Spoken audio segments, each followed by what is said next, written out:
Okay, good morning and welcome to Tennis Essence, the channel where you will find daily essential tennis commentary. We're coming into the Australian Open.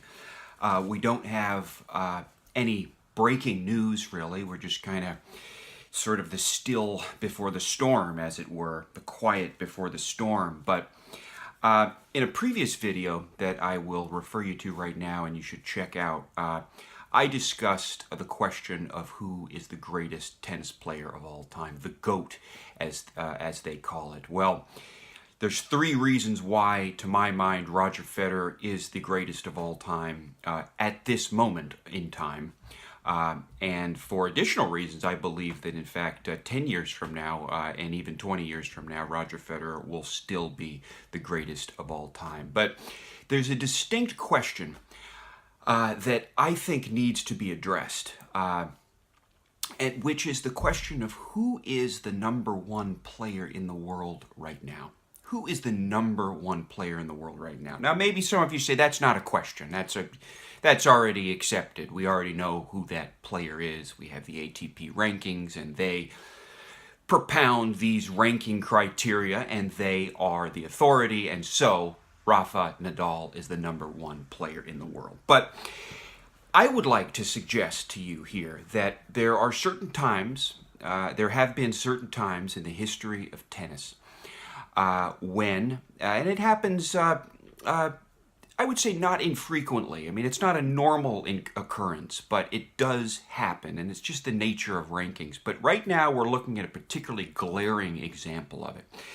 And these particular times are when the rankings are not quite reflective of the reality, when they're the situations where the ATP rankings, the formal criteria rankings, are not the same as the substantial, de facto, obvious, in fact, ranking. And I will submit to you here that we are living at a point in time right now when the number one player in the world, in fact, the de facto, substantial demonstrably superior number one player in the world right now, just happens to be ranked number two according to the ATP, and that is Roger Federer. And here's why. Here's why Roger Federer is the number one player in the world, as a matter of fact, right now, and why the ATP rankings are skewed and wrong at this point in time. I commend everybody that works on those ATP rankings. I appreciate them. I'm grateful for them. They are very helpful. And I would say most of the time, they are remarkably accurate, and they have some really good criteria that they take into account. But occasionally, they're wrong, and here they are wrong, and here is why. Roger Federer is the number one player in the world for the following reasons, and there's really only two contenders for this right now, and it's Nadal, the ATP number one, and Federer. So we have to look at what these two players look like against each other.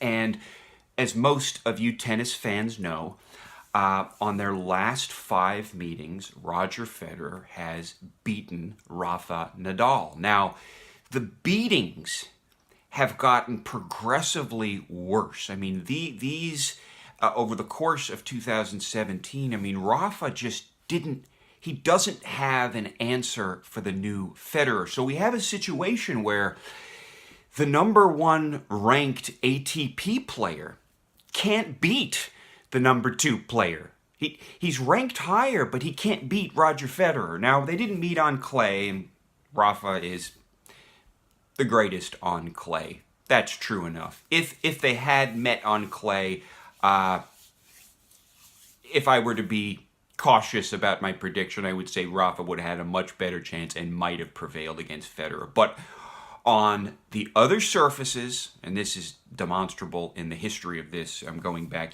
over a decade, but particularly this year. Now, the number one ranking at the end of the year has this significance, which is that it's the year number one. The ATP essentially pronounces, Rafa Nadal the 2017 #1 player of the year. And that's the suggestion. But again, there is demonstrable evidence in 2017 that there is no way you can rank Rafa Nadal higher than Roger Federer. Federer had beat him in all times and crushed him toward the end. I mean, again, Rafa has no response to the new Federer. So that is one very substantial reason why Roger Federer is the de facto #1 player in the world. And I could note a few other things as well. Consider this.